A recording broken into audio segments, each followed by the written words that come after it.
Good morning and welcome to the daily devotion. Today's devotion is taken from Luke chapter 7, verses 44 to 47, and is called, "Seest Thou This Woman?"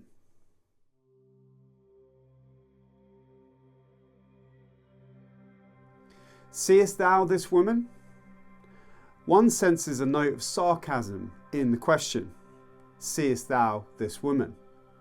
The man had seen nothing else for the past half hour. One wonders why the Pharisee invited Jesus to his home in the first place. He offered Jesus none of the normal courtesies incumbent on a host. His behaviour was a deliberate insult to his invited guest. 1,000 angels would have rushed to wash those feet, to give him a welcoming embrace, to anoint him with fragrant oil. The Pharisee instead had offered the Lord a gratuitous insult, and the Lord recognised it for what it was, and bided his time, for he loved this mean-minded man as much as he loved Peter, James and John. When he spoke, it would be as opportunity gave occasion, and with a deep desire to save this small man's soul. "Seest thou this woman?" She had set before the haughty, self-righteous Pharisee a threefold lesson, and the Lord picked it up at once and applied it to the Pharisee in a threefold repetition of the little word, "but."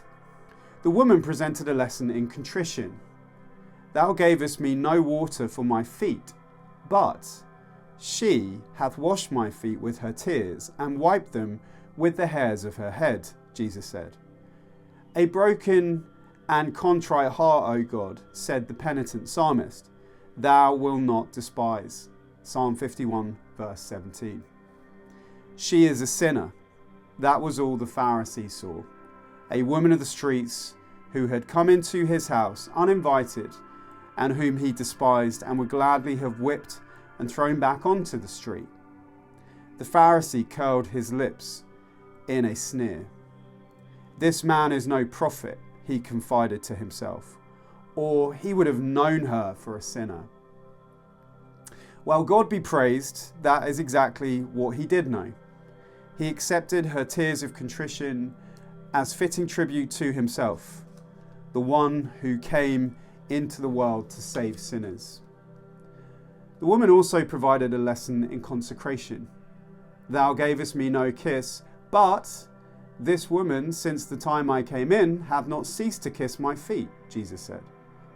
She dared not give him the customary kiss upon the cheek, so down she went at his feet, taking the place of a conquered captive.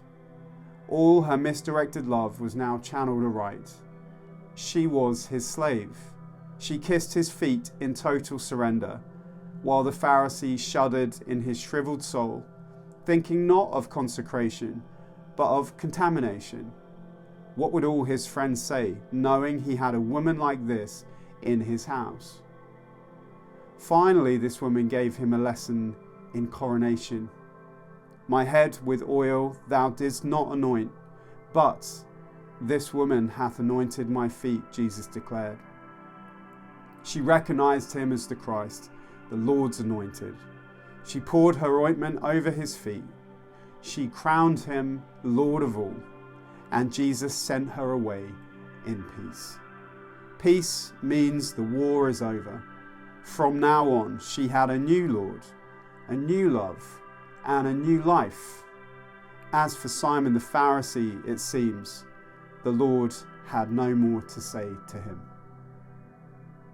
Such a beautiful passage that reminds us of what it truly means to know the forgiveness of Christ in your life and how our love for Jesus should be poured out like her offering to him.